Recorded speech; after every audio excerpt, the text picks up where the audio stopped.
Hi, ഞാൻ മാളു. ഇന്ന് നമുക്കൊരു സിനിമ കണ്ടു വന്നാലോ? ഇന്ന് ഉച്ചയ്ക്ക് അർജോട്ടൻ വന്നപ്പോഴാ പറയുന്നത് വൈകുന്നേരം നമുക്ക് സിനിമക്ക് പോവാ, ഞാൻ ടിക്കറ്റ് ബുക്ക് ചെയ്തിട്ടുണ്ട് എന്ന്.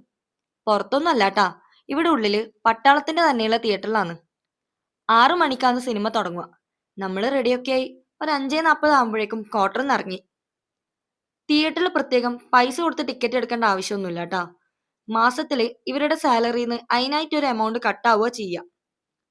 നമ്മളെ ക്വാർട്ടറിന്ന് ഏകദേശം ഒരു 5 മിനിറ്റ് ദൂരെ അങ്ങോട്ടുള്ളൂ. അങ്ങനെ ഞങ്ങൾ അവിടെ എത്തി. ഇവിടെ പ്രത്യേക ഒരു പാസ് ഉണ്ട്, അത് കാണിച്ചിട്ട് വേണം തിയേറ്ററിന്റെ ഉള്ളിൽ കയറാൻ. അങ്ങനെ ഞങ്ങൾ തിയേറ്ററിന്റെ ഉള്ളിൽ കയറി. സിനിമ തുടങ്ങി.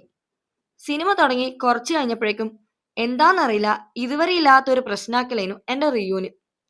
ഓൾ അമ്പിനും വില്ലിനും അടുക്കുന്നേയില്ല. കുറേ ഞാൻ നോക്കി, അർജുനും നോക്കി, ഒരു രക്ഷയില്ല. പിന്നെന്ത് ചെയ്യാനാ? അങ്ങനെ സിനിമ പകുതി കിട്ടിട്ട് നമ്മൾ അവിടെ നിന്ന് ഇറങ്ങി. എന്തായാലും ഇന്ന് പുറത്തിറങ്ങിയല്ലേ, ഓരോ കോഫി കുടിച്ചിട്ട് പോവാന്ന് അർജോട്ടൻ പറഞ്ഞു. എന്നാ പിന്നെ അങ്ങനെ ആവട്ടെ ഞാനും വിചാരിച്ച്. അങ്ങനെ ഞങ്ങൾ അവിടെ എത്തിയപ്പോഴാണ് അറിയുന്നത് കോഫി മെഷീൻ 2 ദിവസമായി കംപ്ലൈന്റ് ആണെന്ന്. പിന്നെ ഞങ്ങൾ 2 പേസ്ട്രി ഒക്കെ കഴിച്ച് അവിടെ നിന്ന് ഇറങ്ങി. തണുപ്പായോണ്ട് തന്നെ മെല്ലെ ആട്ടാ നമ്മൾ വന്നത്. ഇവിടുത്തെ ഭംഗി പിന്നെ എടുത്തു പറയേണ്ട ആവശ്യമില്ലല്ലോ, അത്ര അടിപൊളിയാണ്. നൈറ്റ് ടൈം ആവുമ്പം ഭയങ്കര രസമാണ് കാണാൻ. അങ്ങനെ ഞങ്ങൾ ക്വാർട്ടറിലെത്തി. അപ്പൊ ഇത്രയുള്ളൂ. Tata by.